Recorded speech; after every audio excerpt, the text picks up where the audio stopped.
Aujourd'hui, on va faire une activité en jigsaw. On se déplace.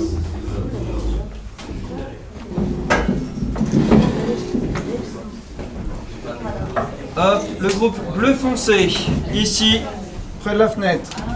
Lucie, Annelise, Johan et Tia.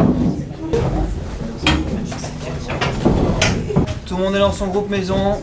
Vous allez bientôt être séparés en groupe experts. De quoi avez-vous besoin pour travailler en équipe efficacement cette fois-ci? Prendre la parole de manière organisée, pas se couper la parole. On s'entraide. Vous allez donc être maintenant en activité expert. Je vous donne les classiques petites fiches, numéro 1, 2, 3, 4 pour vous repérer facilement. Alors comme vous le constatez, il y a plusieurs groupes 1. Attention, le bleu clair est là, le bleu foncé est là. Dans la première partie expert, vous allez tous avoir une fiche d'atelier. Je vous demanderai de la lire, comme d'habitude, une fois intégralement seul. Seulement ensuite, vous échangez, vous travaillez ensemble. D'accord? À la fin de la partie expert, vous devrez réfléchir ensemble à ce que vous devrez rapporter comme information au groupe maison. Qu'est-ce qu'il y a d'important dans l'activité? Quelles sont les nouvelles notions qui ont été abordées? De quoi avons-nous besoin pour travailler ensemble?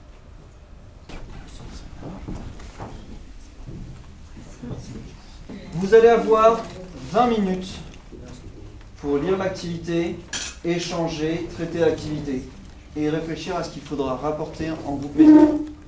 D'accord? On se déplace rapidement, efficacement.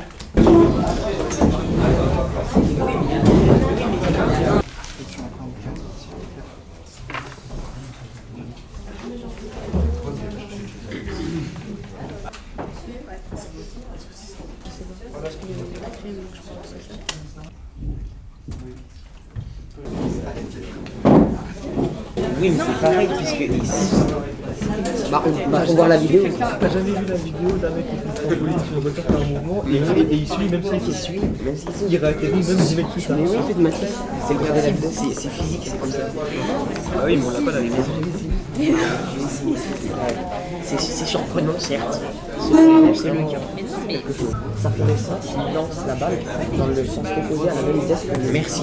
Ça, faut le calculer. Voilà, parce que t'as compris voir la vidéo. Bah déjà, on va dire qu'on travaille en s'amusant, mais du coup c'est un peu plus facile à... c'est un peu plus facile à comprendre puisque on est 4 pour chercher les réponses. Donc après, quand on va aller dans les autres groupes, on pourra mieux expliquer. Puis quand on reviendra, on saura mieux expliquer tout ce qu'on a appris. Encore donc 3 minutes et on va retourner en groupe maison où vous devrez expliquer ce que vous avez fait. S'il vous plaît.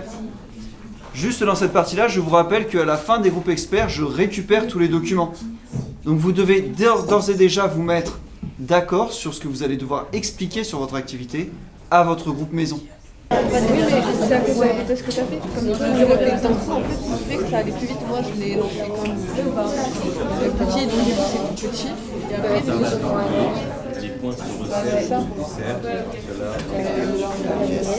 L'évolution de la vitesse et l'autre, la forme de la trajectoire.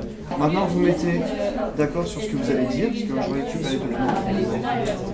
Qui est lancé, donc qui fait une forme parabolique, on leur dit, et après on explique donc, ce que c'est la parabole, on peut le signer avec la main, et au début c'est ralenti, parce que vu que la balle a perd la vitesse, les points étaient espacés, moins espacés, et après ça se réespace quand ça redescend, parce que ça prend de la vitesse, et du coup on explique l'étalonnage avec les petits mots.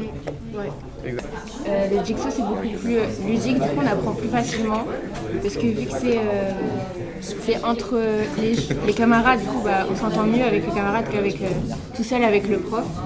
Et que vu qu'on est entre nous, s'il y a un truc qu'on ne comprend pas, on peut demander aux autres et c'est plus facile de comprendre quand c'est les autres qui expliquent que parfois le prof.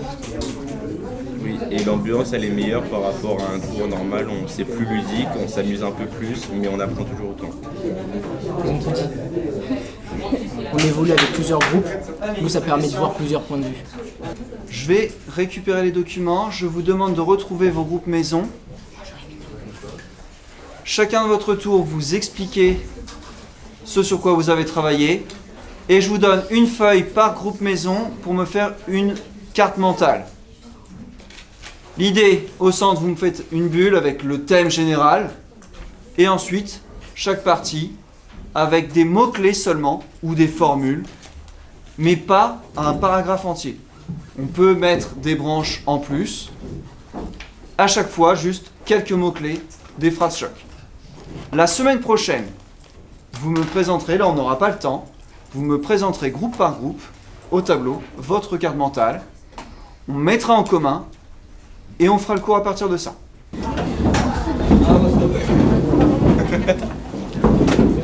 permet de s'exprimer avec d'autres camarades et du coup pour répondre à des questions plus complexes qu'en cours quand on est une seule personne et donc on n'a pas un seul cerveau. Ça permet de s'entraider, comme il a dit, du coup, dès qu'il y a une personne qui a un problème, on peut l'aider rapidement parce qu'on n'est pas un groupe. Et puis ça permet de pouvoir utiliser un autre langage pour essayer de se comprendre plus facilement entre jeunes, entre camarades. D'autres, ça faisait des groupes quelconques. Du coup, on calcule la trajectoire avec le centre d'inertie. Et si on ne calcule qu'avec ça, il va nous manquer des informations. Et ces informations, c'est, par exemple, on ne sait pas si le marteau tombe sur lui-même. On sait juste qu'il fait ça. Et ça, c'est les autres points, vu qu'on calcule qu'un seul point. Donc là, vous allez être normalement en train de terminer votre carte mentale. J'aimerais que vous preniez un petit peu de recul sur l'activité en elle-même.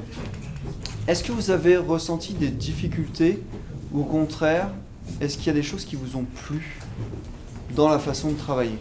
Qu'est-ce qui vous a aidé ou qu'est-ce qui vous a bloqué?